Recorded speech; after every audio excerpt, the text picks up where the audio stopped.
Now, it really pains me to repeat, but the 300 and 400cc motorcycle class in India is growing.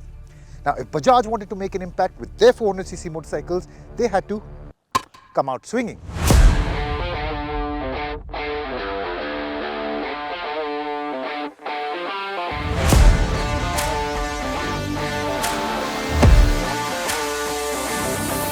And with that, ladies and gentlemen, let me introduce you to the NS400Z. Haha, very funny. Let me introduce you to the NS400Z.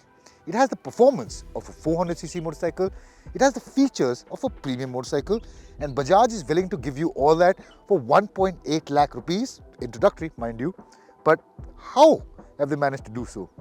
Well, in this video, you and I are going to find out.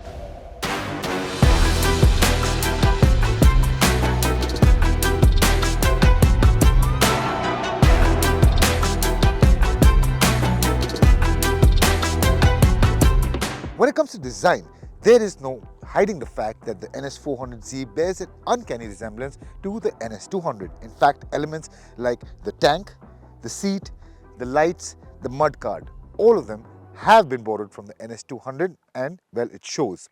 But Bajaj has tried to give it unique touches in the form of the headlight cluster, the instrument cluster, the newly designed tank shrouds, and it does give it a pretty modern appeal. It looks contemporary and it looks sharp, especially when you look at it in the dark grey with neon green accents. It looks damn good. Now, overall, I liked what the NS200 looked like, and this really one-ups that in that department. However, an interesting touch though is the design of the mudguard you see here. Now, it looks good, yes, of course, but it is a one-piece unit which is attached to the sari guards. Now, for all my enthusiasts out there who are looking to buy this motorcycle and take off the sari guard immediately, well, I have some bad news. If you take out the sari guard, you will have to take out the mudguard as well. And I thought maybe that's a bit of an interesting proposition. Now, overall, it is quite a stylish motorcycle, but Bajaj has given it quite a few features as well. Let's start with the LED lighting. The DRLs look pretty mean in your rear view mirror. You get a color TFT full digital instrument cluster, which also gets turn-by-turn navigation. Then you get a USB charging port, and you also get 4 ride modes, which we'll talk about later. So for the money you have to pay, you're already getting a stylish package, and you can show off to your friends about the features you get as well. However, when we talk about ergonomics, well, you may think that it is a little too sporty, but it's pretty neutral in my opinion. The handlebars are not too low, they fall to my hand easily. Yes, you have to be bent over a little bit, but that's pretty fine. And you have place enough to lock your knees as well. And when it comes to the foot pegs, they're not too far back. I think they're in a pretty decently neutral position where I'm not stressing my leg every time I have to ride. And in my journey, while coming to Lonavala, in this place you see here, well, I really didn't stress my back. The seats were pretty cushiony and comfortable. So it was a pretty comfortable and straightforward journey. Now with that, let's move to the ride department because it really does impress there too. Hey, stand up guy on 10 toes. Big body pull up in a Range Rover. I can change the whole game when I say so. I pull up, shut it down, yeah, they know. Running this game ain't a thing for me. I never switch. Now, as you guys might have already known, that the NS400Z borrows the same 400cc single-cylinder engine from the Dominar. Now, of course, this has been tuned differently to suit its sporting intentions as compared to the Dominar's touring needs.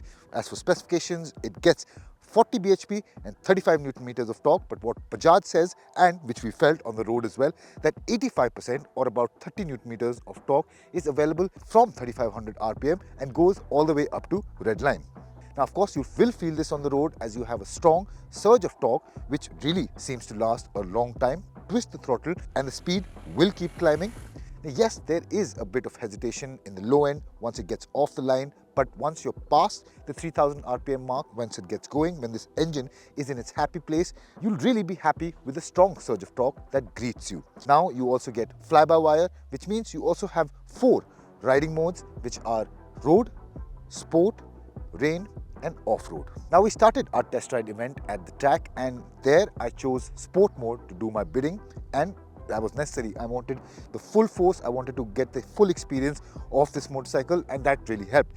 The bike feels really lively coming out of the corner, and the strong surge of torque which I was talking about earlier, that really helps with the overtaking department. You can even feel the difference in the power delivery in the ride modes at standstill too. Rev the bike and the bike feels really perky in sport mode but gets a little dull in the road and rain mode. Now from the track, we rode this bike all the way to our destination, which is here in Lonavala. For that, we rode the bike in the city and in the highways too, and I really have to say that in all circumstances, the bike felt really tractable. It had power when you wanted it. As soon as you twist the throttle, if you're in the right power band, it surges forward with determination. Overall, I found it a really fun bike to ride. Of course, it's not as aggressive as the Duke 390, but it really outperforms other 400cc motorcycles off the line. And in fact, even if you try to ride this motorcycle calmly, it'll help you in doing so. Yes, there are a few vibrations which you'll have to contend with, mainly in the handlebar and the foot peg department, but it's something which you can definitely get used to. Overall, I think the NS400Z is a great package for the money that they're asking, and I was really impressed. So let's get to the handling department, because that's another area where the NS400Z really shines.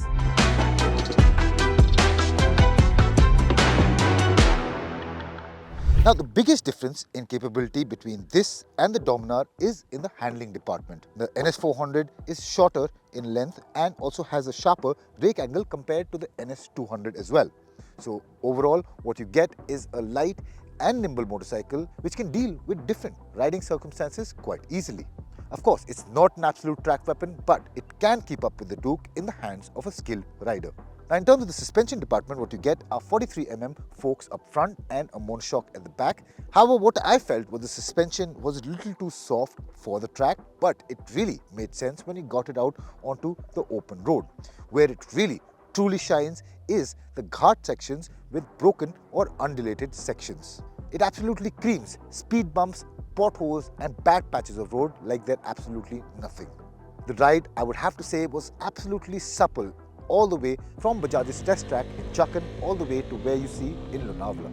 Now, of course, if you try to be Rossi and really hammer it into the corners, it does get a bit unsettled. Yes, it doesn't give you the absolute confidence similar to its peers like the Duke 390 or the Speed 400, but I never felt that it was lacking in the handling department.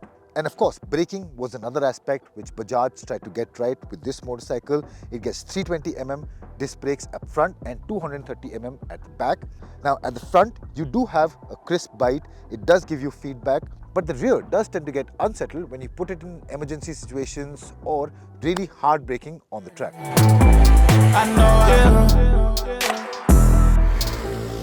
So what about the verdict then? Well, remember I'd said earlier that this is a great package for the money? Now that's what it is. I really don't want to sound as demeaning as that sounds, but that's what we're contending with here. There are other motorcycles which do things better in various departments, but you're really not going to find a motorcycle that does all of it in this kind of budget.